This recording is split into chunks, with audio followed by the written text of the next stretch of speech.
Hola, queridos etimólogos, bienvenidos de nuevo al canal del etimólogo. Hoy vamos a ver la unidad número uno de Historia de México que pertenece a la guía de ingreso para universidad. Recuerda que en esta guía, no, en este curso no solamente vamos a ver a resolver los ejercicios, no, hay que repasar un poco de teoría. ¿Para qué? Para que así tú sepas muy bien qué tal si no te preguntan lo que vienen en las guías, ¿no? Porque una cosa es una guía, otra cosa es estudiar la teoría. La guía es que a lo mejor va a venir un reactivo de ese tema, no especifica ese reactivo, ¿sí? Así que para no perder más tiempo y ve que de por sí va a ser un video un poquito largo porque la unidad uno es bastante pesada, entonces vamos a iniciarla, ¿sí? Para que no sea tan largo el video. Bueno, vamos a empezar con nuestra guía. Y aquí vemos que dice que Historia de México, la Nueva España. Bueno, vamos a empezar con los antecedentes. Mesoamérica y áreas culturales. Las características comunes a las civilizaciones indígenas mesoamericanas. Vamos a ver a qué se le conoce como Mesoamérica. Según lo definió el arqueólogo alemán Paul Kirchhoff, que utiliza el término Mesoamérica, mira, aquí está, vamos a subrayarlo, ahí se puso eso, ¿por qué se puso eso azul? Bueno, eh, que Paul Kirchhoff fue quien llamó Mesoamérica para identificar la área geográfica donde se establecieron las civilizaciones indígenas prehispánicas que habitan en diversas regiones al centro y al sur del actual territorio mexicano y en parte de Centroamérica, desde por lo menos el segundo milenio antes de nuestra era y hasta el momento de la conquista. Bueno, vamos a ver cuáles son esas características. Se trata de civilizaciones agrícolas, teocráticas y politeístas con mayor desarrollo, ¿no? Es decir, son agrícolas, son politeístas, son teocráticas, o sea, tienen un gobierno basado en la religión y con el mayor desarrollo. La agricultura fue la base material de todos los pueblos indígenas de Mesoamérica. Bueno, eso es muy claro, ¿no? El cultivo del maíz fue la base de su alimentación. Ok, ya tenemos tres. Son politeístas, son teocráticas, se dedican a la agricultura y el cultivo del maíz fue la mayor característica. Cuatro, construyeron terrazas de cultivo, chinampas, y desarrollaron algunos sistemas de riego. Perfecto.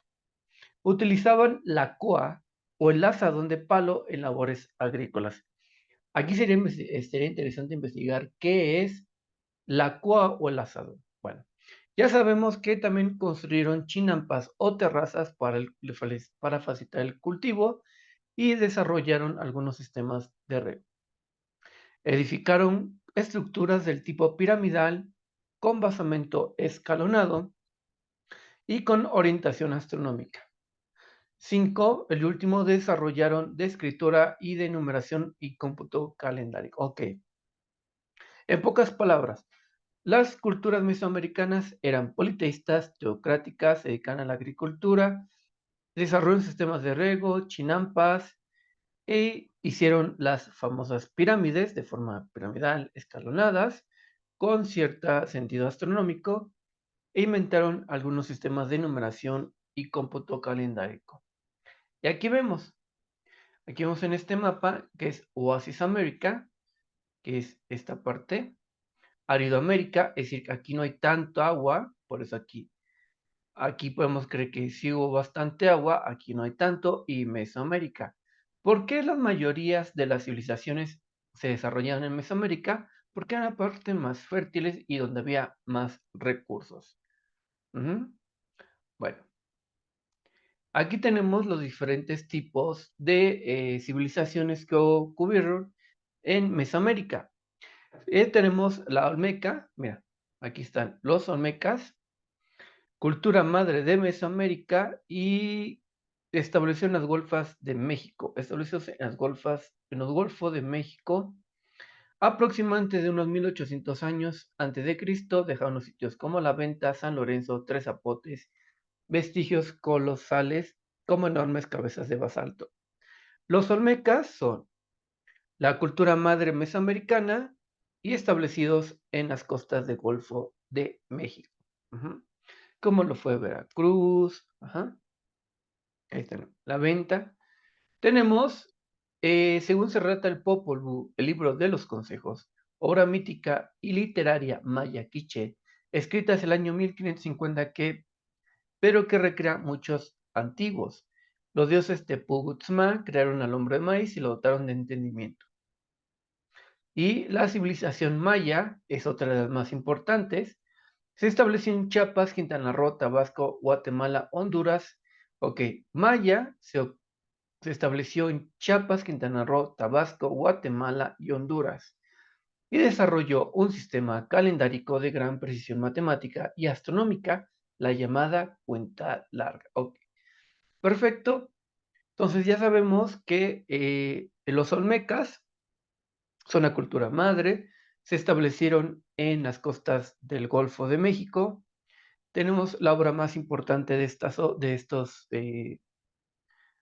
culturas, que fue el Popol Vuh, donde se habla de la creación del mundo, del hombre del maíz, cómo lo dotan de cierto entendimiento. Y por otro lado tenemos la civilización maya, que fue la que desarrolló un sistema de precisión matemática y astronómica, una cuenta llamada cuenta larga, y se establecieron en Chiapas, Quintana Roo, Tabasco, toda esa parte del sur, ¿no? Chiapas, Tabasco, Quintana Roo, Guatemala y Honduras. Ejemplos de reactivo, fíjate. Las civilizaciones mesoamericanas, dice, identifica cuál de las siguientes no fue una característica de Mesoamérica. A. ¿Las civilizaciones mesoamericanas basaron su alimentación en cultivo de maíz? Sí. Vamos a poner una palomita. ¿La vida nómada de los habitantes de Mesoamérica se debe a la esencia de agricultura? Esta es la correcta, porque hicieron esto e hicieron esto, ¿no? Entonces, la respuesta correcta la B, porque si lograron la agricultura, ya no tenían por qué estarse cambiando, ya no tenían por qué ser nómadas. Bueno, vamos con la siguiente. Horizontes histórico-culturales de Mesoamérica. Para estudiar y comprender de manera sistemática el pasado indígena mesoamericano, establecerse una visión histórica y regional de dicha área en 3 periodos u horizontes histórico-culturales: el preclásico, el clásico y el posclásico. Cada uno de estos se divide a su vez en etapas y regiones. Bueno, ¿qué fue el preclásico? Del año 2300 al 100 aproximadamente. Vamos a ver de qué se trata el preclásico. Entonces recuerda que hay tres horizontes histórico-culturales para las culturas mesoamericanas: preclásico, clásico y posclásico. Dice, el periodo formativo de Mesoamérica, el dominio de la agricultura propicia una vida sedentaria. Ok, en el preclásico va a haber el dominio de la agricultura que propicia una vida sedentaria en aldeas, en sitios fértiles, y de una estratificación social cada vez más compleja. El culto al jaguar, al viento como primeras manifestaciones religiosas mesoamericanas. Surge en la escritura, la enumeración y el calendario mesoamericano. Oh, perfecto. Entonces, la agricultura hace que se vuelvan sedentarios estas culturas. Hay un culto al jaguar y al viento como primeras manifestaciones de dioses. Y vamos a ver que surge la escritura, la numeración y el calendario mesoamericano. ¿Vale? Muy bien. El culto al jaguar y al viento. Entonces tenemos ahora otra cosa. Tenemos, no solamente es el preclásico tal cual, tenemos preclásico inferior, medio y superior. Preclásico inferior. Va a haber un poblamiento de costas del Golfo de México y desarrolló la agrícola autosuficiente. Abundan figuras femeninas del barro. Muy bien. Preclásico inferior están en las costas del Golfo de México, desarrollan una agrícola autosuficiente, es decir, aprenden a cultivar y ven que pues, si cultivan tienen más alimentos y no tienen que andar de nómada en nómada, y comienzan a crear abundantes figuras humanas, me imagino, con el sentido de la fertilidad, ¿no? Darle fertilidad a la tierra. Preclásico medio el incremento de la población urbana, o que si ya encontré un lugar donde puedo encontrar recursos, pues se van a establecer ahí y van a desarrollar una sociedad con mucho más número de habitantes. El desarrollo de la arquitectura, se desarrolla la escultura. Muy bien, la arquitectura, aquí, aquí empiezan, en el preclásico inferior comienzan a habitar, ¿no? Y crean agricultura. En el medio ya crean la arquitectura y también comienzan ya a hacer esculturas más elaboradas. Preclásico superior, auge económico, mira, auge económico, político y cultural. Bueno, Olmeca en las costas del Golfo de México. Abundante producción de cabezas monumentales en la venta y en otros sitios olmecas. Estelas con registros gráficos de escritura y numeración. Expansión e influencia olmeca en otras regiones mesoamericanas. Entonces digamos que en el preclásico más que nada lo dominaron los olmecas. Entonces hacemos un repaso. Preclásico inferior tenemos que comienzan a habitar, crean agricultura autosuficiente y ahí abundan eh, las figuras humanas del hierro. Medio, empiezan a hacer arquitectura y se desarrolla la escultura más compleja. Y hay un incremento de la población, preclásico superior, hay un eje económico superior, económico, político y cultural del Golfo por parte de los olmecas, hay unas abundantes cabezas monumentales y se encuentran estelas con registros gráficos de escritura y numeración. Muy bien. Y aquí tenemos sitios arqueológicos del horizonte preclásico. La Venta, San Lorenzo, Tres Zapotes en costas de Golfo, San José, Mogote y Monte Albán en el valle de Oaxaca. Chiapa de Corzo, Izapa, Chiapas, Esna, Campeche, Tikal, Quimanjijú, Yuxtacún, Guatemala, Chalcatzingo y Coculco en el Valle de México. Bueno, seguimos con el horizonte clásico, que igual. Vamos a ver que esto es como el resumen, ¿no? Ya teníamos que en el preclásico era dominio de la agricultura de propicia una vida sedentaria, el culto al jaguar y escritura de numeración y calendario. Ahora vamos con el horizonte clásico. Ya estamos en la época donde van a surgir más civilizaciones porque también comienzan a avanzar, ¿no? Hay pobladores que dicen, no, pues yo voy a crear mi propia civilización con otros compañeros. Florecen las civilizaciones que comparten la influencia olmeca. En esta etapa se alcanzó el perfeccionamiento del calendario. Maduró el urbanismo, siendo Teotihuacán en el Valle de México. Mira, aquí tenemos, maduró el urbanismo, siendo Teotihuacán en el Valle de México el modelo de referencia arqueológica. También se generó mayor intercambio comercial y diversidad cultural en amplias regiones de Mesoamérica. Destacan arquitecturas con basamento escalonado y orientación astronómica. Surgieron juego de pelota, la pintura mural y los primeros códices mesoamericanos de procedencia maya. Muy bien, aquí qué es lo que pasa en el horizonte clásico. Vamos a ver que hay un urbanismo, se perfeccionó el calendario y vamos a ver que van a destacar la arquitectura con esta forma piramidal, pero además escalonado. Y todas las pirámides van a tener una orientación astronómica. Se crean los primeros códices mexicanos y la pintura mural.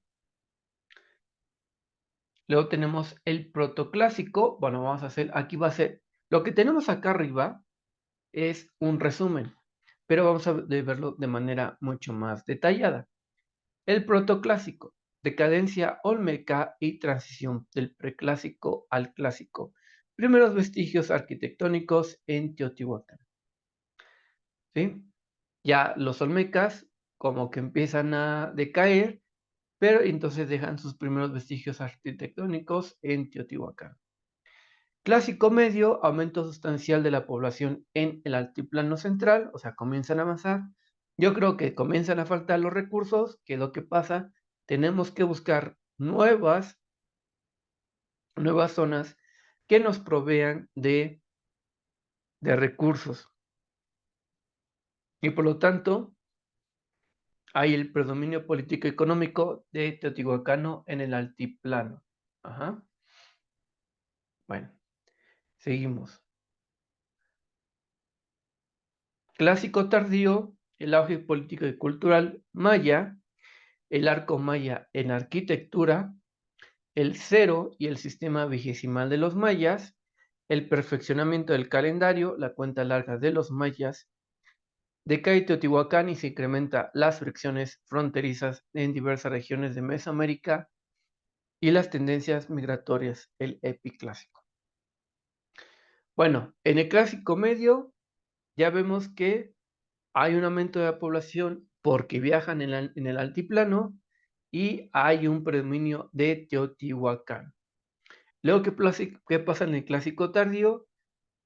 La civilización maya va a tener ese auge político y cultural.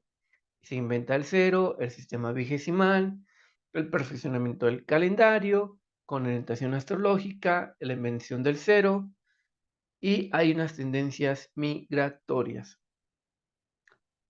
Sitios arqueológicos del horizonte clásico tenemos Comalcalco en Tabasco, Tajín, Veracruz, Palenque, Chiapas, Cobá, Quintana Roo, Uxmal, Yucatán, Copán y Petén en Guatemala, Xochicalco y Cacaxtla, Teotihuacán y Cholula en el Valle de México.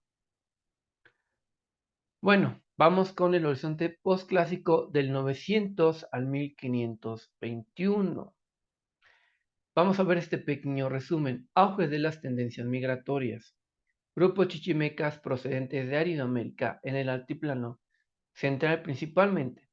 Se fortalecen los estados militares como los toltecas, purépechas en Michoacán, mixtecos en Guerrero y Oaxaca. En la etapa de mayor abundancia de códices de diversas regiones de Mesoamérica, por el cual se puede considerar el posclásico tardío como un horizonte histórico. Muy bien, entonces el horizonte postclásico es de 900 a 1521.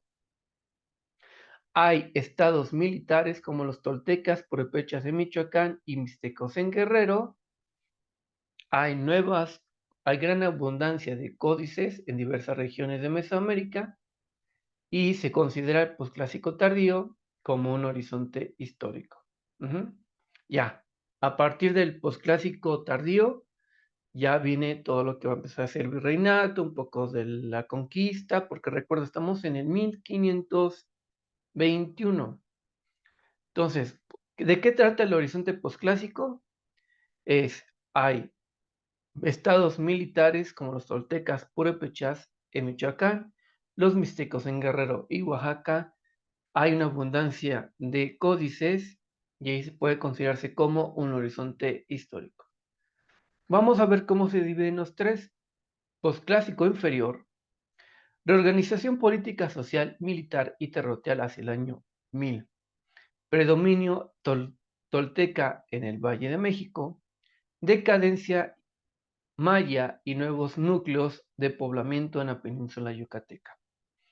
Decadencia de tolteca aproximadamente en el año 1200. Ok, aquí tanto los mayas como los toltecas comienzan a tener una importante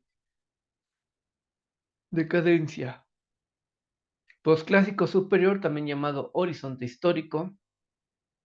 Fundación de México Tenochtitlan en el lote del Valle de México en el 1321.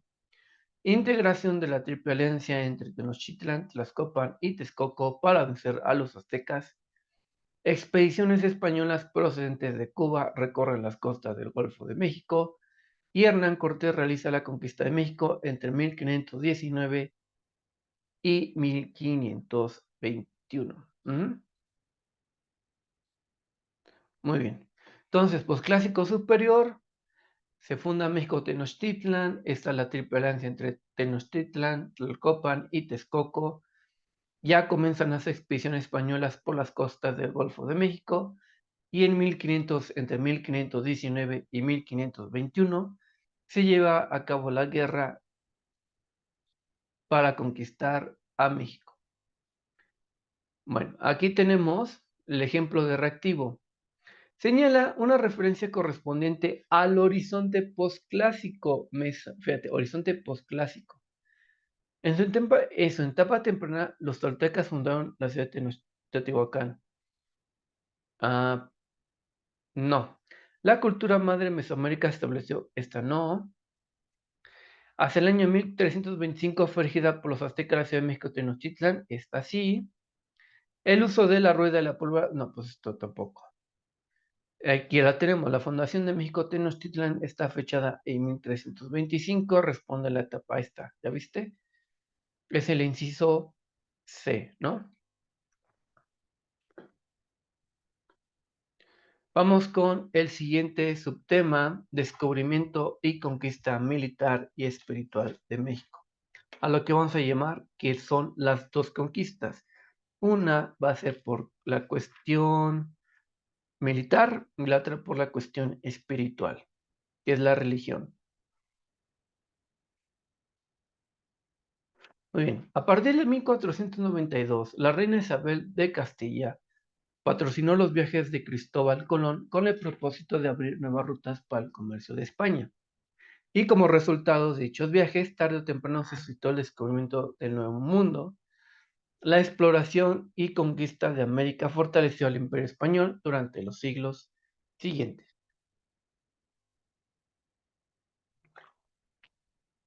Ok. En 1492, la reina Isabel propicia o patrocina los viajes de Cristóbal Colón, se descubren nuevas rutas para el comercio español, se descubre el Nuevo Mundo, y la exploración y conquista de América fortaleció al Imperio Español durante esos siglos. Pues sí, porque saquearon a las culturas, ¿no? Sacaron a los territorios.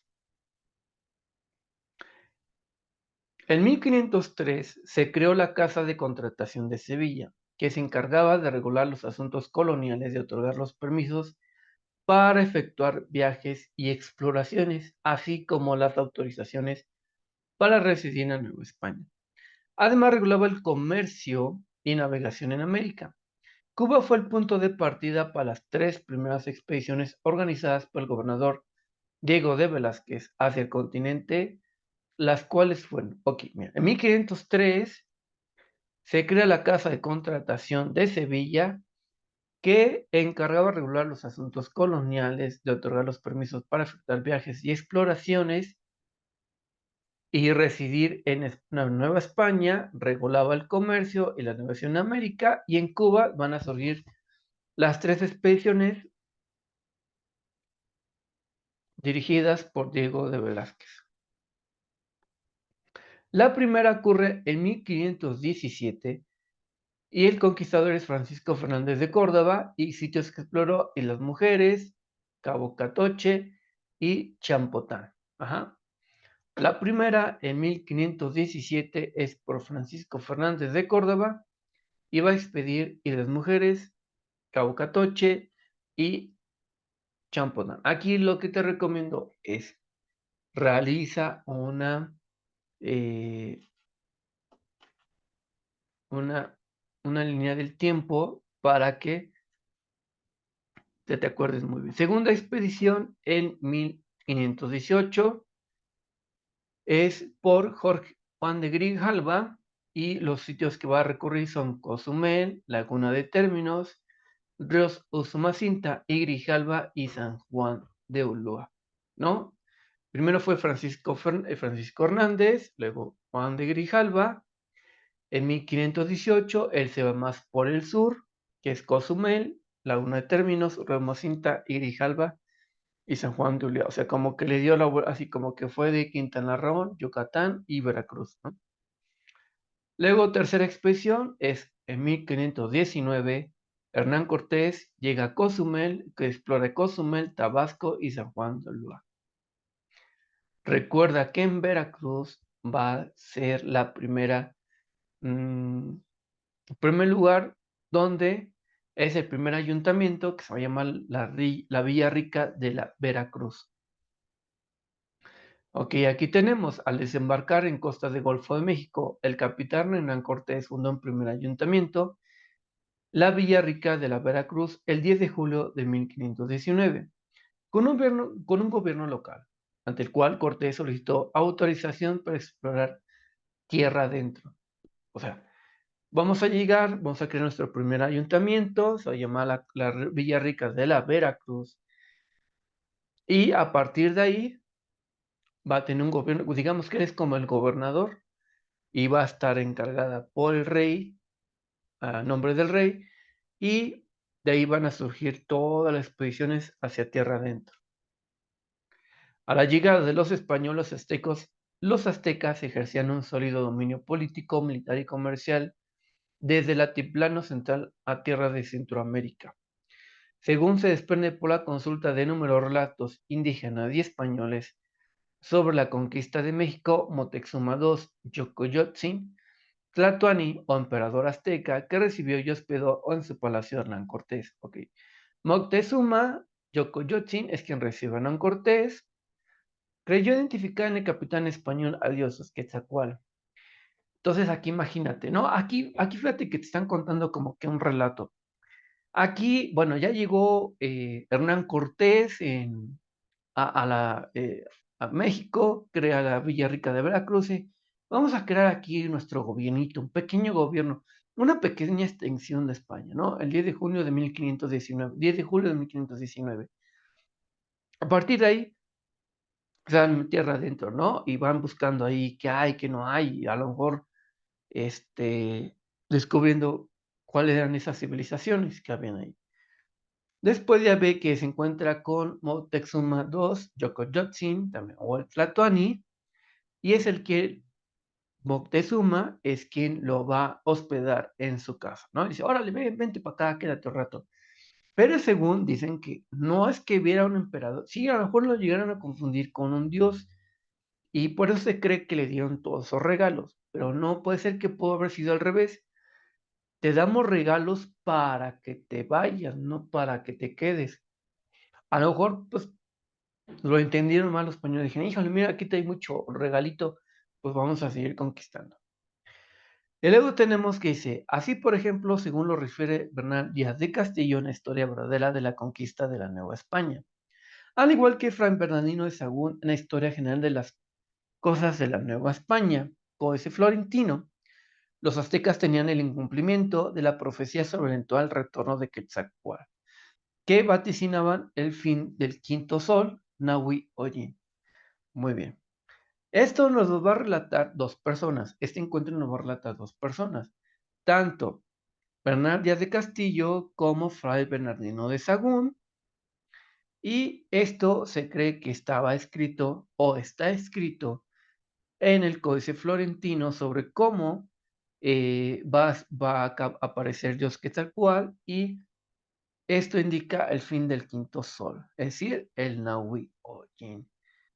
Entonces, recuerda, Fray Bernardino de Sahagún y Bernal Díaz de Castillo son los que nos relatan esto, y además aparecen como profecía en el Códice Florentino de los aztecas.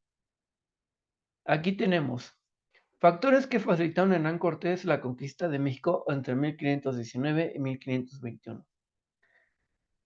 Aquí vemos que Moctezuma se asoma a la azotea de su casa a ver la noche y dice, y ve un cometa, ¿no? Y dice, ¡en la madre! Van a venir, ya se va a acabar mi imperio. Y se preocupa, ¿no? Dice, cosas duran. Las armas, y luego aquí, las armas que portaban los españoles, la visión fatalista del pueblo azteca ligadas al mito del Quetzalcóatl, las alianzas militares entre Hernán Cortés y el señor de Tlaxcala. Recuerda que va a haber una alianza con las aztecas, pero los tlaxcaltecas estaban sumisos a los aztecas, ¿no? Porque les pedían un montón de tributos. De hecho, hasta los tenían como encerrados, o sea, de aquí no sales. Y las enfermedades transmitidas por los españoles a la población nativa, pues sí, ¿no? Así que ellos trajeron las ratas. Entonces, las ratas son los que también trajeron las ciertas enfermedades. Y la conquista de México Tenochtitlan. Aquí está, ¿no? Códice Florentino. Vamos a ver un ejemplo de reactivo. La idea sobre un eventual retorno del dios Quetzalcóatl pudo ser un factor favorable para la conquista de México, ya que Los códices eran libros proféticos y su interpretación estaba al cargo de los dioses. No. La civilización azteca temía que otros pueblos se rebelaran en su contra. No, pues no. Antes de la conquista, vivencia sobre un astronauta maya en Palenque. Chirriones. Pues no. Moctezuma Yocotzin identificar el Cheddar en Hernán Cortés. Bueno, esta es la respuesta correcta, ¿no? Según se desprende por la conquista de nuestros numerosos indígenas y españoles, bueno, y aquí lo cuenta, ¿no? Yocoyotzin lo ve, considera a Hernán Cortés como un dios, y esto lo relata, recuerda que lo relata Fray Bernardino de Sahagún y Bernal Díaz de Castillo en sus respectivas obras, y en el Códice Florentino. Muy bien. ¿Qué va a pasar después? Va a llegar una organización política después de la conquista de México. Ya se realizó la conquista en México el 13 de 1521. Ya se establece la Nueva España, la cual permaneció como colonia española desde el siglo XV hasta el siglo XIX, ¿no? Desde el siglo XVI al XIX, o sea, casi 3 siglos. Había fundado previamente su primer ayuntamiento en la Villa Rica de la Veracruz, por lo que se considera como la primera forma de gobierno. Bueno, y recuerda, la Villa Rica de la Veracruz es la primera forma de gobierno en la Nueva España, antes del virreinato mismo. Fue el emperador Carlos I de España, también conocido como Carlos V en el Sacro Imperio Germano, quien nombró a Hernán Cortés como gobernador y capitán general de la Nueva España. Ante las dificultades de Cortés para administrar su gobierno y como consecuencia de un juicio de residencia, en contra de dicho conquistador, se creó en 1528 una primera audiencia bajo el mando de Nuño Beltrán de Guzmán y Fray Juan de Zumárraga. Fray Andrés Olmos, acusados por sus excesos de poder y por no ser capaces de imponer el orden y la justicia, fueron sustituidos por una segunda audiencia. Bueno, va a haber una audiencia que fue, bueno, entonces tenemos que el encargado de todo esto es Carlos V o Carlos I. Carlos I en España y conocido como Carlos V en el Sacro Imperio Germano.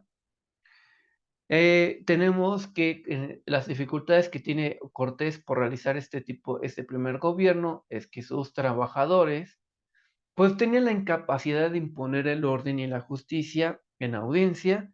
Entonces van a venir otra audiencia que estuvo a cargo de Sebastián Ramírez y Vasco de Quiroga como oidor. Luego tenemos, vamos al espacio. Desde 1524 se fundó por dones de Carlos I el Real Consejo de Indias. Ok.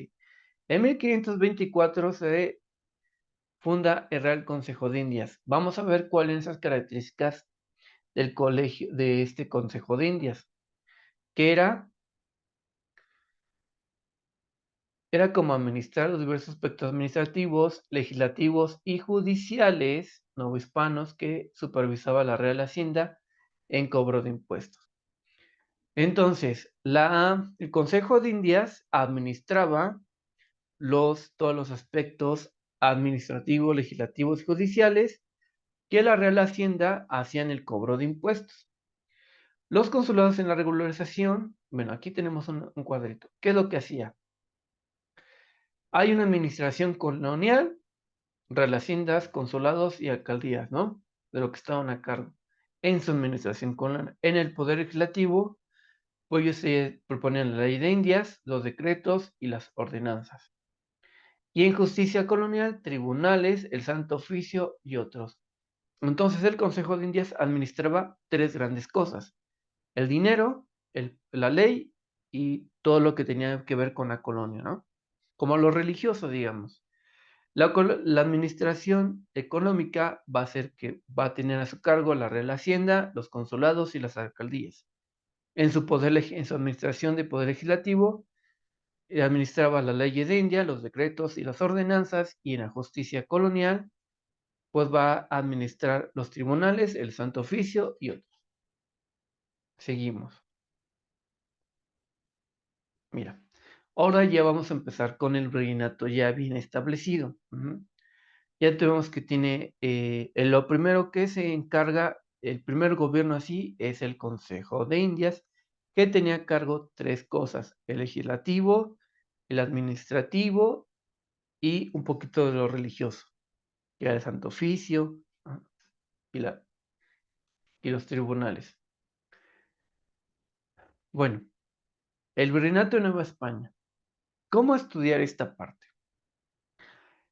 Puede ser un poco más complicado, porque estas preguntas sí te van a preguntar algo de la Nueva España, pero a fuerzas que sí te lo van a preguntar. Es muy difícil que no lo pregunten.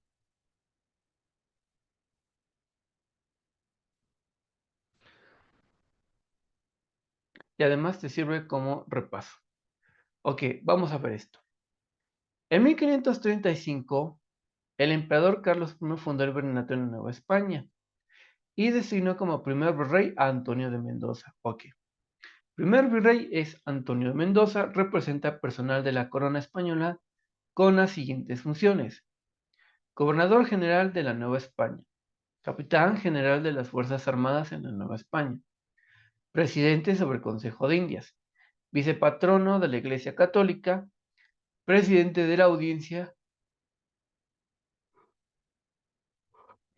y superintendente de la Real Hacienda. O sea, tenía a cargo de todo, ¿no?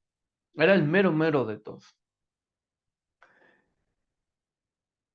Fue por entonces Carlos I establece el gobierno de en la Nueva España, y el primer virrey va a ser Antonio de Mendoza. Fue por iniciativa de dicho virrey que se introdujo la imprenta en la Nueva España y se elaboró llamado el Códice Mendocino. Desde 1542, entre 1551 y 53, se fundó la Real Pontificia Universidad de México. Mira, entonces, con Antonio de Mendoza se trae eh, la imprenta a México y él funda la Real Universidad Pontificia de México.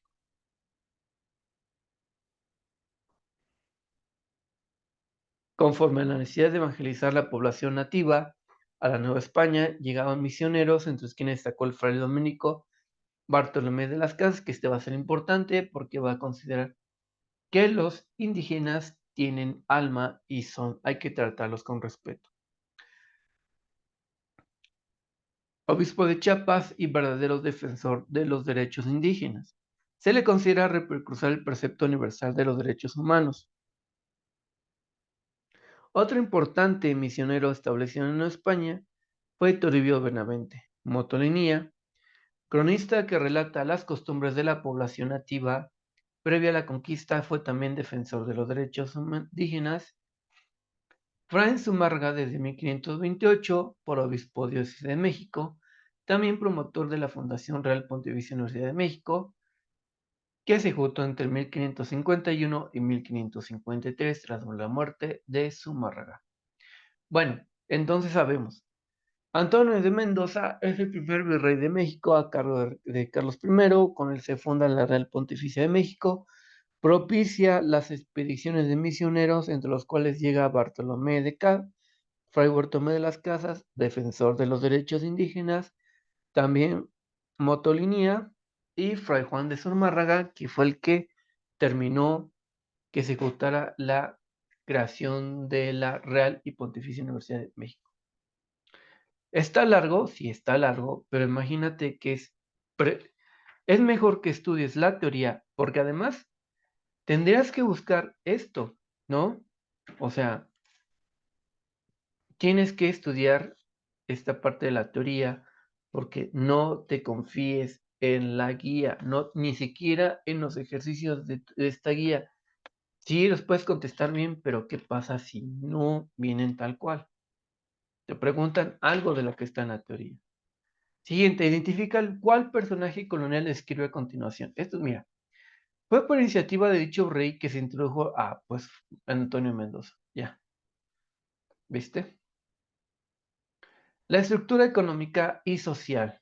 Vamos a ver qué pasa con la economía y la vida social en el virreinato. En el México virreinal, la economía quedó supeditada a los intereses colonialistas de la metrópoli. Así el imperio español se enriquecía a costa de los recursos novohispanos mediante tres principales mecanismos. Bueno, además, si no te preguntaran algo sobre Juan Fernández, te pueden preguntar, ¿qué era el Consejo de Indias? El Consejo de Indias fue el primer tipo de gobierno en la Nueva España o durante el virreinato. Y llega el virrey Antonio Mendoza y él es el mero mero ahí, ¿no? Como el vicepatrono o el presidente. ¿Qué va a pasar?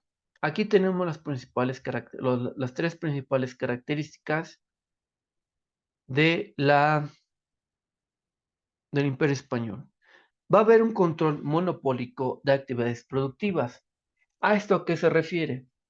Pues bueno, como monopolio, como decimos la palabra, es alguien que solamente va a tener control de todo. La metrópoli ejerció un control estricto de actividades como la minería, el comercio, el tráfico portuario. Muy bien. La producción vitivinícola, el cultivo y la exportación de productos de alta demanda en mercados internacionales, como el cacao, la vanilla, el tabaco, la cochinilla, etc. La extracción de metales preciosos representó el principal interés económico de la corona, por lo que la minería trascendió como principal actividad en la economía colonial. Es decir, necesitaban sacar todo el oro y toda la plata de las minas de México. Pero ¿qué es lo principal? La minería, el comercio y el tráfico portuario. Hay una cierta demanda por los productos que de demanda internacional. Hay, en México llega por fin, llega los cultivos vitivinícolas, es decir, el cultivo de la vid para la producción de vino. Ese es el conto en cuanto al control monopólico. Ahora tenemos el sistema administrativo de la economía colonial, es decir, ¿qué se hacía con lo que se generaba en estas ventas, ¿no? Con lo que se vendía a otros mercados. La Casa de Contratación de Sevilla regulaba estrictamente el intercambio comercial. Muy bien. Entre España y sus colonias. Los consulados regulaban el comercio regional novohispano, además las aduanas en puertos y el cobro de alcábalas. Y es el llamado quinto real, especie de impuesto correspondiente a la quinta parte de las ganancias mineras y de derechos económicos que la actividad producida debía pagar a la corona en todos los virreinatos. Fueron aspectos de una numerosa política fiscal favorable del reino español. Ok, ¿y aquí qué pasa con el sistema administrativo? La contratación de Sevilla era quien regulaba todo esto, todo el intercambio regular, ¿no? Todo el intercambio comercial entre España y sus diferentes colonias. ¿Cómo lo va a hacer? A través de consulados que tenía con todo el región hispano, crearon el impuesto del quinto real y se crearon el cobro del cábalas. Y recuerda que quinto real es ese impuesto que se hacía por las ganancias de las mineras y los derechos económicos. Entonces, había bastante dinero para la corona española. Siguiente, explotación de la fuerza de trabajo. Sí, ¿a quiénes van a agarrar para trabajar? Pues sí, a los indígenas. ¿Y cómo se va a ver eso? En la esclavitud, la encomienda y el repartimiento fueron variantes del trabajo forzado, que peninsulares y criollos practicaban para explotar sectores oprimidos en la ciudad nueva hispana, impuesta a población negra africana. La esclavitud era un régimen de explotación sin derechos de ningún índole para quienes la padecían. Por otra parte, la encomienda estableció el beneficio de los conquistadores y sus descendientes, recompensados por haber dado a España enormes territorios coloniales. Ok, pues sí, ¿no? La esclavitud, el pueblo, o sea, además de explotar a los indígenas, trajeron a gente negra o de origen africano para hacer todo el trabajo forzado. Y además ellos, que todos, además de hacer la esclavitud, pues fueron de una manera como beneficiados por dinero por haber dado grandes territorios a la corona española. El encomendero tenía como deber promover la semejanza de los indios encomendados. El repartimiento se distinguía porque bajo este régimen el trabajo era temporal, a diferencia de la encomienda. Muy bien. El mestizaje y la sociedad de castas. Ahora ya encontramos a cómo. Ya vimos los tres regímenes por los cuales está administrado el virreinato, ¿no? La monopolización, el cobro de impuestos, las ganancias, las alcábalas y cómo se explotaba a tanto la población indígena y la población de origen afrodescendiente y el pago o la retribución de grandes territorios por los fenicios que se les daba a la corona española. Ahora vamos con el mistaje y las ciudades de castas. El mistaje fue un proceso formativo lento y complejo y conflictivo, de una varia mezcla de aspectos sociales, lingüísticos y culturales, entre indígenas españoles y negros, por una aparente preponderancia de elementos españoles que se instituyeron oficialmente y en forma impositiva. Como el castellano y la religión católica conforme al origen racial, la población novohispana mantuvo estratificada dentro de un sistema social conquistado de jerarquías, privilegios y obligaciones, en las cuales las mezclas raciales y seguirán explotadas en evasión de la relegación. Vamos a ver cuáles son estas castas. Vamos a ver que hay los peninsulares o españoles, es decir, gente de española, nacida en España, que llegaba al reinato a México, digamos, ¿no?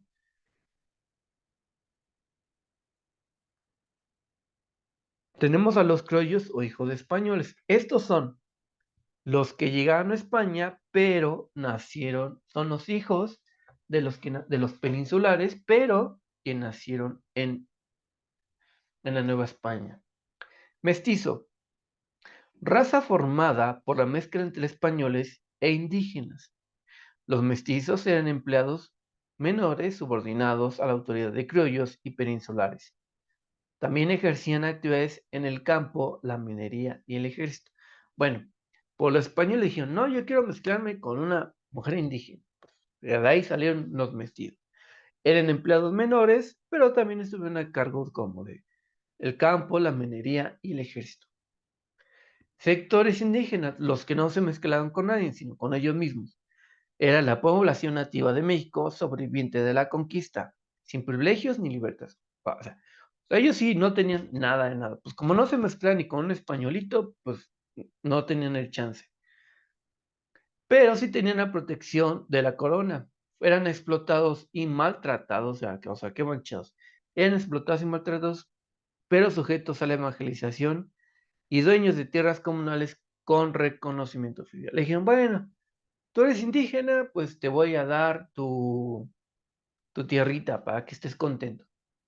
Y luego, por último, tenemos a la raza más castigada, a la población de raza negra o afrodescendientes, procedentes de África, con condición de esclavos, o sea, es decir, los agarraron de donde pudieron y súbetelos y tráetelos para la minería, sin ningún derecho ni esperanza en el entramado social. O sea, no había manera de escalar.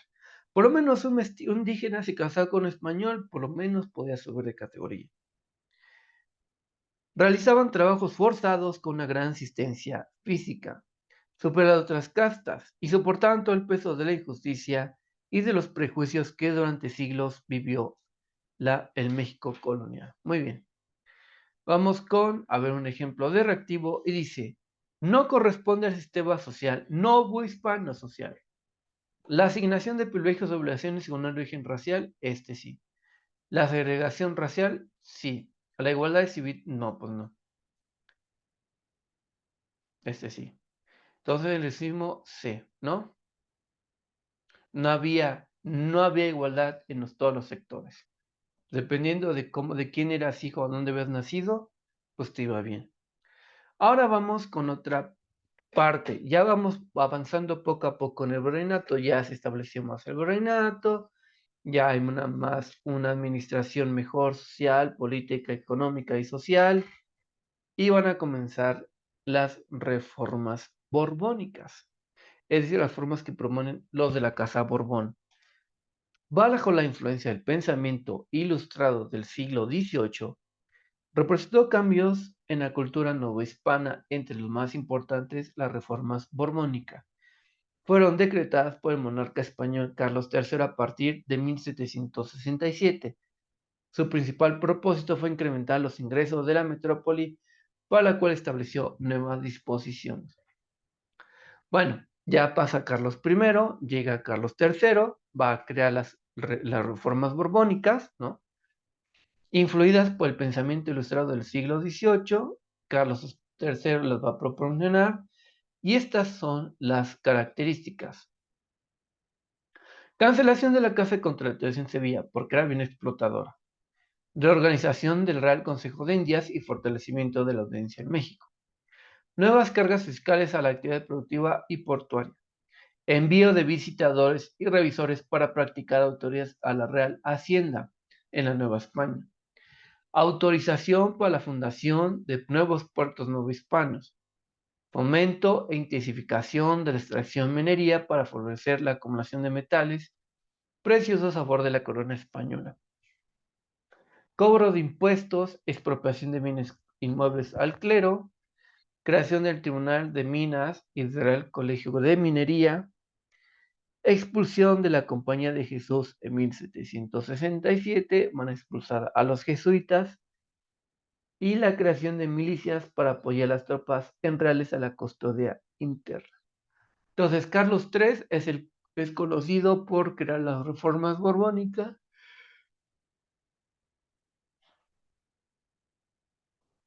que van a tener varias cosas, que va a haber para cancelación de varias cosas, eh, mucho que ver con las cuestiones comerciales y como incluso hasta religiosas, en las cuales se expulsa a los jesuitas. Muy bien.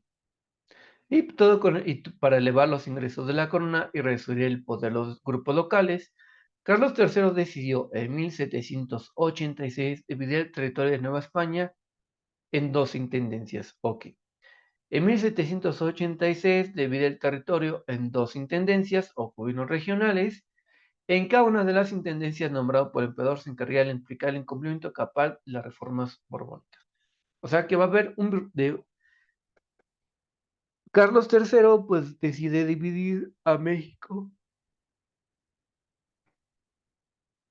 en dos intendencias o 12 gobiernos regionales, y que en cada uno va a haber un emperador que va a estar al cargo del cumplimiento de las reformas borbónicas. Y esto es donde viene, ¿no?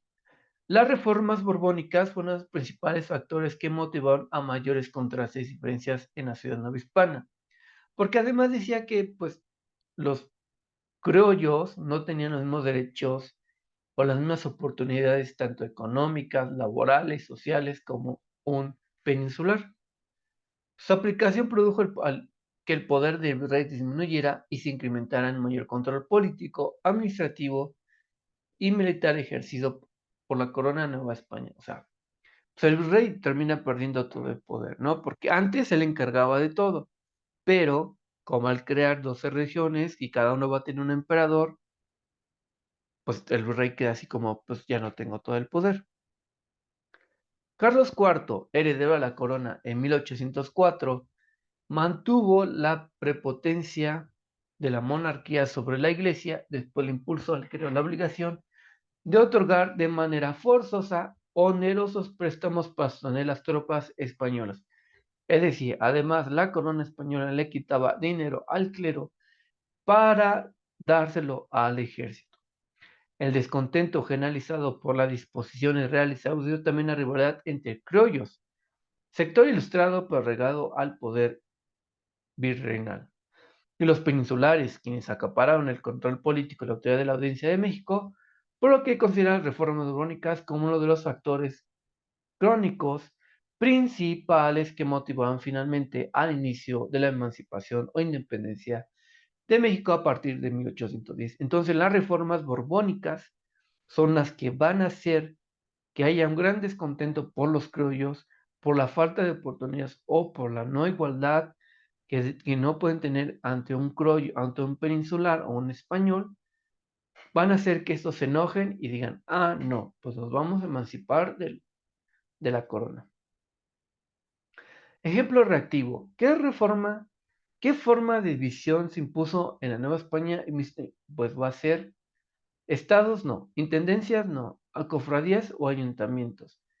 Pues va a ser una intendencia, ¿no? Recuerda que Carlos III las va a ver en 12 intendencias, mira.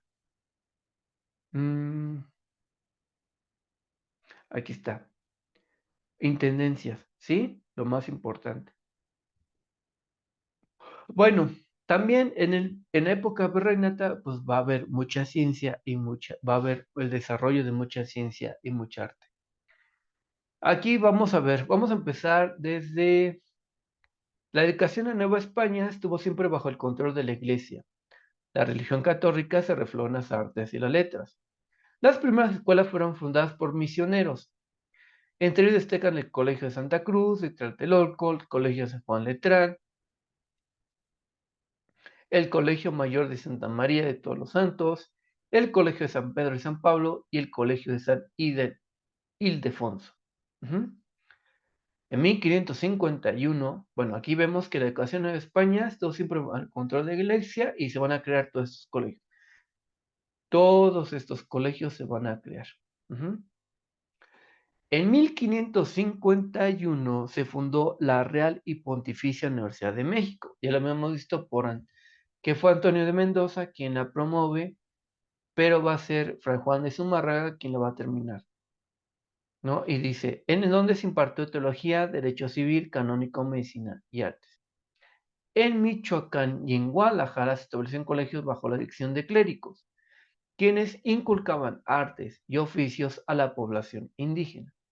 Franciscanos, dominicos y jesuitas de agustinos impulsaron el teatro de la evangelización y el estudio de lenguas como el náhuatl, el purépecha y el maya, a la vez que mantuvieron vivas las gramáticas latina y griega. Bueno, se crea la eh, Real Pontificia Universidad de México, va a tener, se va a dar derecho canónico, derecho civil, va a haber medicina y artes, y en Michoacán y Oaxaca van a haber diferentes colegios encargadas por clérigos a los que se le va a inculcar artes y oficios a la población indígena. Va a haber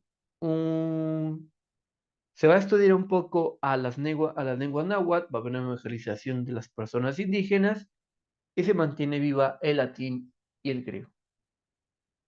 Ajá. Luego, las costumbres y tradiciones europeas arraigadas a la Nueva España adquirieron personalidad propia. La comida incluía una gran variedad de elementos mestizos, al igual que la vestimenta, las creencias y las artes y la lengua. El castellano se enriqueció con voces y gritos y giros locales, africanos, antillanos y con mexicanismo. O sea, ya aquí la lengua mexicana va a tener ya sus propios extranjerismos, como van a ser propios de incluso africanos, antillanos y con los mexicanismos. Desde el siglo XVI, la imprenta llegó a América y en las universidades y colegios se implantó la escritura fonético occidental. Pero la producción de códices en papel amate se continuó como una tradición durante los siglos de la vida colonial. Además de que la lengua mexicana comienza a desarrollarse, todavía se da el desarrollo de códices porque eran gran parte importante de la cultura de la vida colonial, y a lo largo de la vida colonial fueron surgiendo escritores y dramaturgos. Por ejemplo, está Juan Ruiz de Alarcón, creador de la comedia de caracteres y autor de La verdad sospechosa, obra de 1861 en la que pretende moralizar al espectador a través de los vicios y virtudes de los personajes. Y por último vamos a tener a Sor Juana. Pero entre las grandes figuras literarias del México colonial, Sor Juana Inés de la Cruz representa el esplendor del barroco. En el siglo XVIII nuevo hispano, dotada de sensibilidad, intelecto y amplios conocimientos literarios. Sor Juana desarrolló diversos géneros poéticos, liras, sonetos y redondillas. Nombrado por Carlos IV el arquitecto Manuel Tolsá, a partir de 1791, fundó la Real Academia de las Artes de San Carlos y el Colegio de Minería y elaboró la estatua cobre del dicho monarca. Ok, entonces, Manuel Tolsá, por encargo de Carlos IV, va a crear la Academia de San Carlos y el Real Colegio de Minería, donde ahí en el Colegio de Minería, pues enfrente está la famosa estatua de Manuel Tolsá, ¿no? En la Plaza Manuel Tolsá, que es el rey Carlos IV. En los primeros años del siglo XIX, el periodista José Joaquín Fernández de Lizardi publica un periódico conocido como El Pensador Mexicano. Difundía los sucesos recientes relativos a la Guerra de Independencia. También publicó en 1816 una obra pizarresca titulada El Perequillo Sarmiento, la primera novela mexicana que se conoce, ¿no? Entonces, además de ser Sor Juana una pieza importante durante la época colonial, pues va a aparecer José Joaquín Fernández, que va a crear el periódico Pensador Mexicano y va a escribir la primera novela en México llamada El Perequillo Sarmiento. Vamos con el ejemplo de reactivo. ¿Quién realizó la estatua ecuestre de Carlos IV a finales del siglo XVIII? Pues Manuel Tolsá. Porque aquí ya, pues no. Resuelve las siguientes preguntas. Ahora sí, ya vamos a resolver nuestras preguntas, porque aquí sí ya empieza lo bueno. Ya dimos un repaso a la teoría, vamos a ver qué tal nos va con la teoría, para que así no te cueste tanto trabajo. Ya vimos la teoría, vamos a ver cómo nos va con esto, ¿no? Dice, en el estudio del pasado indígena de México, ¿qué importancia tuvo Mesoamérica? ¿Qué importancia tuvo Mesoamérica? Leamos la respuesta. ¿Fue capital azteca? No. En dicha región se establecieron las más importantes civilizaciones. Esta puede ser, ¿no? ¿Se considera como la base histórica y cultural del México colonial? No. ¿Corresponde al complejo arquitectónico? No, más bien es esta, ¿no? En dicha región se establecieron las importantes civilizaciones prehispánicas. Todo estamos hablando de Mesoamérica. No estamos hablando de otra cosa. Ajá. Vamos con la número 2. ¿A cuál área geográfica corresponde el mayor desarrollo de las civilizaciones indígenas prehispánicas? A. Mesoamérica. B. A. Oasis América. A la Atlántica o Aridoamérica. Bueno, aquí, pues no, aquí la respuesta correcta es Mesoamérica, ¿no? Porque era la parte más fértil. Y como vimos en el mapa, pues la parte de Mesoamérica es la parte con más fértil. Número 3. A lo largo de varios horizontes históricos y culturales del preclásico, el clásico y el posclásico en Mesoamérica, sobresalió el liderazgo del pueblo azteca como señor dominante. Los olmecas crearon la civilización, el arte y la metalurgia, no. La cultura madre siempre tuvo la hegemonía militar y política, no. Se establecieron civilizaciones indígenas, teocráticas y politistas. El inciso correcto es la D, porque te podrías confundir con esta, ¿no?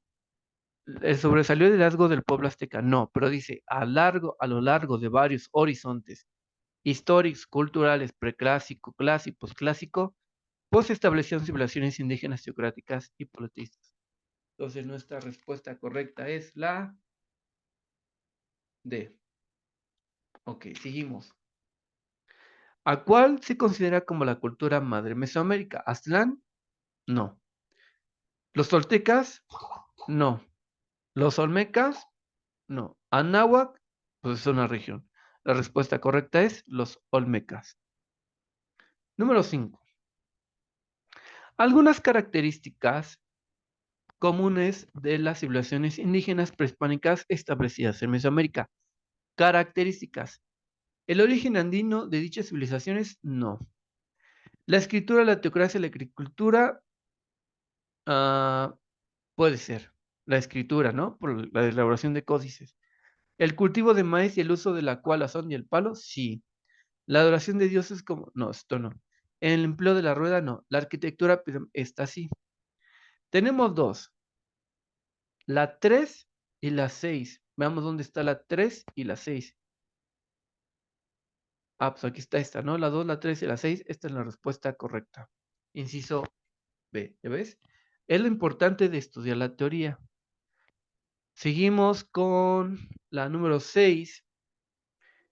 Identifica algunas características del horizonte clásico americano.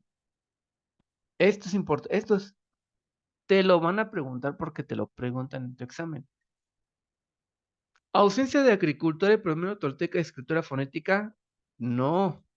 ¿Elaboración de códices, encuentro entre España y las Indias? No, ese sería el posclásico. No. ¿El perfeccionamiento del Candelario, urbanismo y diversidad cultural?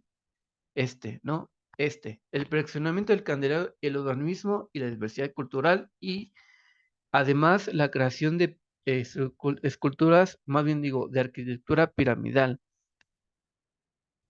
La C, ¿no? Número 7. ¿Cuál de las siguientes características fue común en las civilizaciones indígenas de Mesoamérica? Otra vez. ¿Cuál de las siguientes características fue común en las civilizaciones? Si te das cuenta, se van como repitiendo las preguntas porque alguna de estas así te las pueden llegar a preguntar. ¿El empleo del cero en las operaciones matemáticas? No, eso no es común. No. ¿La rueda? No. El dominio de la agricultura está así. Elaboración de cosas precolombinos. Ok, aquí tenemos esta y esta. La elaboración de... Pero no todos hicieron códices. Entonces la respuesta correcta, pues es la C.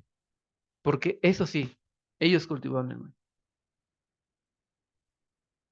Número 8.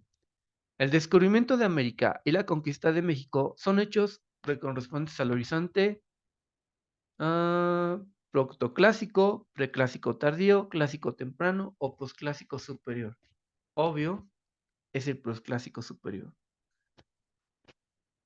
Porque preclásico tardío, pues no. Clásico temprano, no. Todo es posclásico. La respuesta correcta es el inciso D. Número 9. Completa el espacio en blanco. A la llegada de los españoles, a la llegada de los españoles, desde el altiplano central hasta las sierras de Centroamérica. Ok. Los olmecas eran venerados por los... No, ¿cómo? Esto no. Los aztecas ejercían un sólido dominio hegemónico, político, comercial y militar. Esta puede ser, pero vamos a ver. Los atlantes de Tula habían conquistado la región de Mictlán. No, pues no. Los avistamientos de hombres barbados están... Entonces la respuesta correcta es la B. Estos tipos de preguntas que dices, es que ¿cómo te lo pueden preguntar así? Pero a lo mejor sí te lo preguntan. Entonces el inciso correcto es la B. Porque fíjate lo que te dice. A la llegada de los españoles, vamos con la siguiente. Número 10.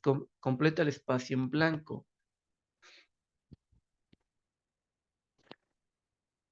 Con relación a la conquista se considera que el temor de los aztecas ante el eventual retorno de Dios de Quetzalcóatl fue un factor importante. En la nueva Mesoamérica o México Tenochtitlan, pues México Tenochtitlan.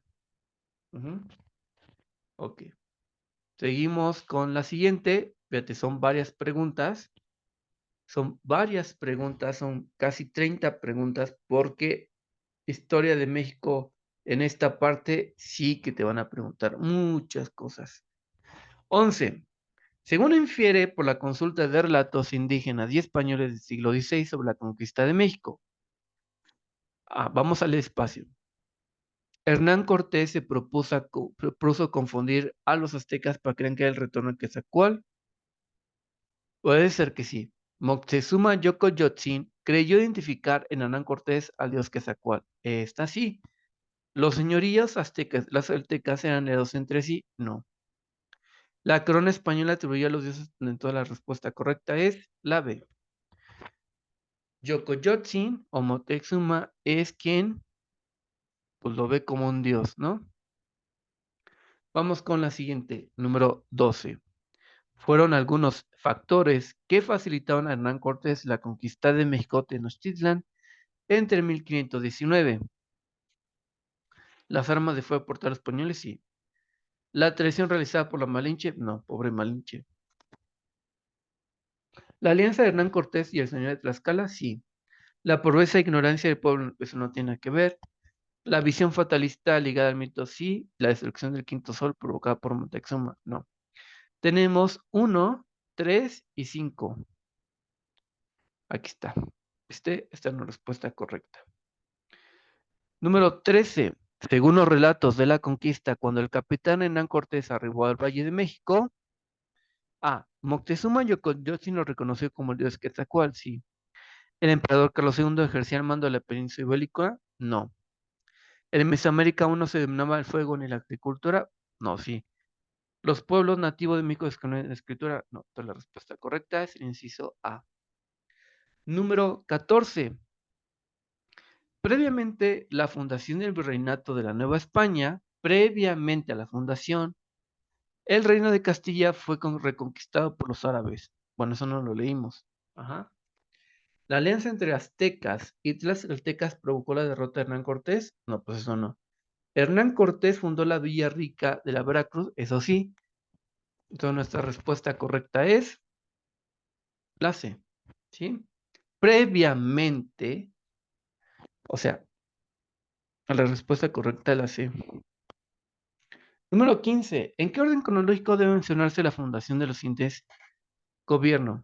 A ver, tenemos el Ayuntamiento de Veracruz, el Consejo de Indias, el Reinato de España y las dos intendencias. Bueno, a ver, vamos a buscar. El Ayuntamiento de Veracruz es la 4. Esta. Pues es la respuesta correcta. La D, ¿no? Pues ya. Sí, porque fue el primero. Fue lo primeritito lo que ocurrió. Número 16. El nombre de emperador de español que estableció en México Real Consejo de Indias fue el nombre del emperador español que estableció en México Real el Consejo de Indias en 1524. Carlos Martel, no. Fernando VII, no. Felipe V, no. Y Carlos I V, o Carlos V, conocido en el Imperio Germán, Imperio Sacro Germano. Respuesta correcta, la D. Número 17. ¿Cuál fue el principal órgano de gobierno en la Nueva España? Fíjate, ¿cuál fue el principal órgano de gobierno en Nueva España? Pues el Consejo de Indias, ¿no? La D. La D. ¿Cómo que la D? La B. Aquí está. Número 18. Completa el espacio en blanco. Nombrado por Carlos I en 1535, fue el primer virrey de Nueva España, pues Antonio Mendoza. 19. Una característica de la ciudad de Castas en Nueva España fue el reparto basado en la evangelización, no. La igualdad civil, no. La estratificación conforme al origen racial, sí. La importancia del virrey como autoridad, no. Pues no tiene que ver. La B. Número 19B. La estratificación conforme al origen racial. Número 20. La sociedad novohispana estaba dividida en esquema segregacionista, es decir, en clases dominantes y dominadas, en un sistema de casas, en un régimen de estatamentos sociales o una población indígena y española. Pero fíjate lo que te dice la pregunta. La sociedad novohispana estaba dividida en un esquema de segregación, es decir, en clases dominantes o dominadas, en un sistema de casas, ¿no? Esa es la respuesta correcta. Cuando son castas es porque hay segregación. 20C. Número 21. Durante la época colonial, el sistema de explotación laboral en las haciendas y en las minas consistió en el comercio y la hacienda, el peonaje y la raya, la esclavitud y la encomienda, y la burocracia y la administración. Pues la B, ¿no? 22. La esclavitud y la encomienda es como Recuerda que había una gran esclavitud. Número 23. En la sociedad de castas, a los hijos españoles nacidos en América se les conoció como a los hijos de españoles nacidos en América, colonos, plebeyos, criollos o castas, los criollos. Número 24. La encomienda consistió en la extracción de metales preciosos para la fortuna del monarca español. No. El cobro del quinto real en toda la actividad económica, esta puede ser. La explotación indígena a cambio de su evangelización, no. La esclavitud y repartimiento de todos los oprimidos, no. Esta. El cobro del quinto real a toda la actividad económica, que eso fue lo que propuso la Casa de Contratación de Sevilla. Ajá. La explotación.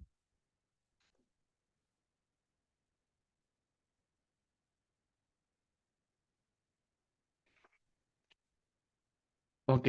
Mm, pero a ver, pero fíjate, la extracción de... No, entonces, no, no. El cobro del quinto real a toda la actividad económica, no, más bien fue la explotación indígena a cambio de civilización. Soy medio raro, pero sí.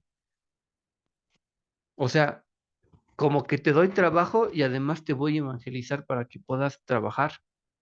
No, entonces la correcta es la C. Número 25. Los indígenas puros se mantuvieron aislados. Vamos a ver qué nos pregunta. Dice, de acuerdo con lo que se advierte en la arquitectura citada en el México colonial, la sociedad de castas consistía en separar a ciudadanos en barrios según su oficio y condición. No. Fue un sistema de segregación basado en diferencias raciales. Sí. ¿Fue establecida para proteger y evangelizar a la población nativa en México? No. Representó una base de rico mezclaje cultural lingüístico. Estamos entre esta y esta. ¿Cuál será la correcta? Vamos a leerlo. Los indígenas puros se mantuvieron aislados a instancia de la corona, se les considera como diferentes y menores de edad. Estos constituyen la principal fuerza de trabajo en la minería, agricultura, obras públicas y en las industrias rurales y urbanas. Y legalmente fueron siempre considerados superiores a las castas, producto del mestizaje. Podían disfrutar de sus propios bienes, cultivar sus tierras, criar ganado y comerciar sin restricciones impuestas a mestizos mulatos negros.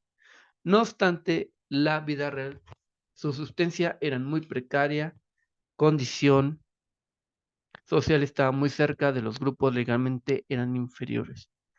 Pues para mí es la B, ¿no? En un sistema de segregacionista que son diferencias raciales, o sea, como que te veían menos. Número 26, entonces la respuesta correcta es esta. Número 26. En la segunda mitad del siglo XVIII, los principales motores de las llamadas reformas borbónicas fueron principales motores. Criollos y peninsulares, no. Los consulados, no. Jesuitas o el Carlos III y Carlos IV, ellos, ¿no? Carlos III y Carlos IV fueron los principales motores o promovedores de las reformas borbónicas. La 26 es la D. Número 27. Identifica cuáles enunciados corresponden a las reformas borbónicas del siglo XVIII. La expulsión de todas las religiones religiosas, no. La reforma administrativa para vivir en entidades federativas en Nueva España, sí. El incremento de cargas fiscales al comercio y el clero, sí. La alfabetización de la población, llevamos 2 y 3, vamos a buscar 2 y 3. La alfabetización de la población para fomentar no, esto jamás lo menciona. La fundación del Real Colegio de Minería en Rural Minas, ¿no? Y la división territorial es la 2, la 3 y la 6. No son esta, ¿no? Porque hay una fundación del Colegio de Minería.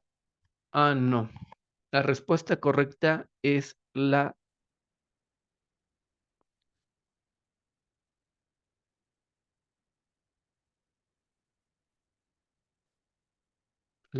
B, pero vamos a ver. Vamos a checarla bien.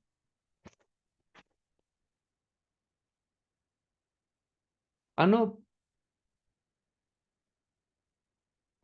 Fíjate, tenemos la 2, la 3. Porque la reforma administrativa podría federativas a la Nueva España. Ah, no, es que la 2 no es la 3, la 5 y la 6. Es que podemos confundirnos con por ejemplo, la 3, pues sí son bien todas, ¿no? Pero entonces la respuesta correcta es, la C, esta es la respuesta correcta. ¿Por qué? Porque recuerda que sí hubo una reforma administrativa para vivir, pero el incremento de cargas fiscales al comercio, el clero y esta. La división territorial de Nueva España en dos intendencias. Ah, no, es que eso no las podemos confundir con esta. Entonces la 3, la 5 y la 6. Muy bien.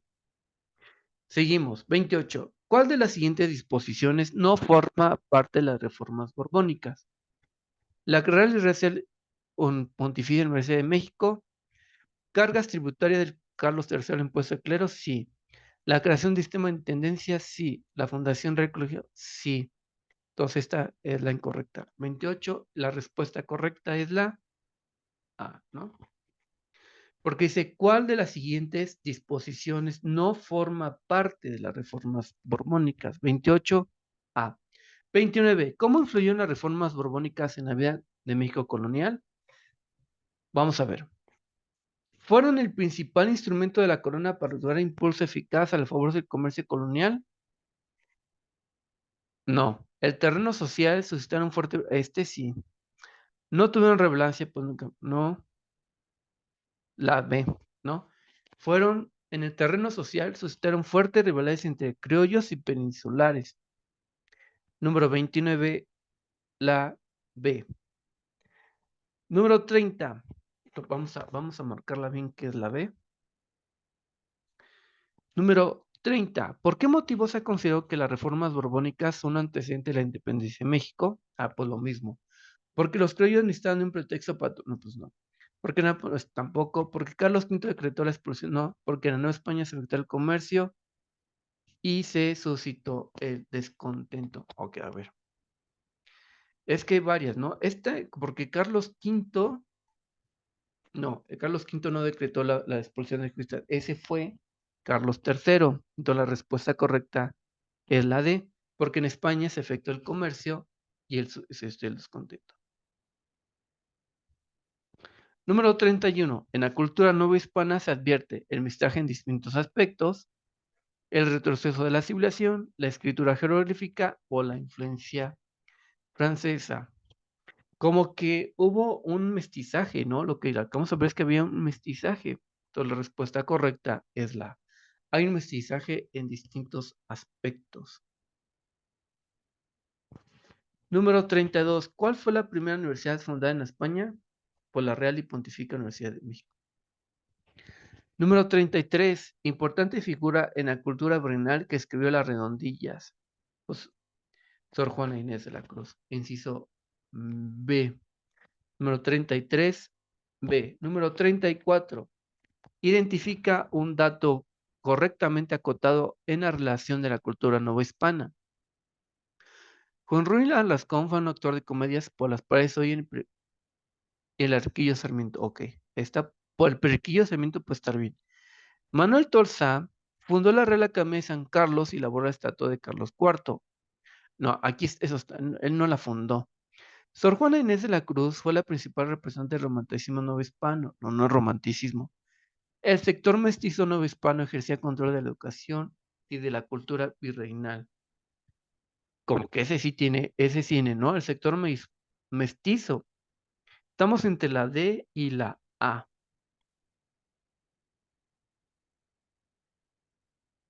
Pero vamos a ver. Juan Ruiz de Alarcón fue autor de comedias Las paredes oyen y el periquillo sale. Esta no la escribió él. Manuel Tolsá fundó la Real Academia de San Carlos y elaboró la estatua de Carlos IV. No, esa es la correcta. Recuerda que Manuel Tolsá fue el que fundó la Real Academia de San Carlos, que es el MUNAL, el Colegio de Minería y además está la estatua de Carlos IV. Número 35, última. Se le conoce como el pensador mexicano y escribió la primera novela en México. Pues José Joaquín Fernández de Lizardi. Ok, eso es todo. Hubo algunas donde sí había que pensarle porque la redacción te puede llegar a confundir, pero lo demás estuvo bastante claro. Ya ves cómo hay que leer la teoría para poder resolver tu examen con facilidad. Pues solo te pido que le des mucho amor a este video, que lo compartas, que se lo compartas a alguien que le llegue a necesitar, que te sirva de estudio. Nos vemos en el próximo video para ver la siguiente unidad de Historia de México. Recuerda, cada semana estamos trabajando en una unidad de cada materia. Estamos con Historia. Acabamos Historia Universal ayer. Ahora vamos con Historia de México. Ya vimos el Virreinato, Mesoamérica y Virreinato y las reformas borbónicas. Bueno, nos vemos en el siguiente video de mañana. Cuídate mucho y bye. Hasta pronto. Bye. Adiós.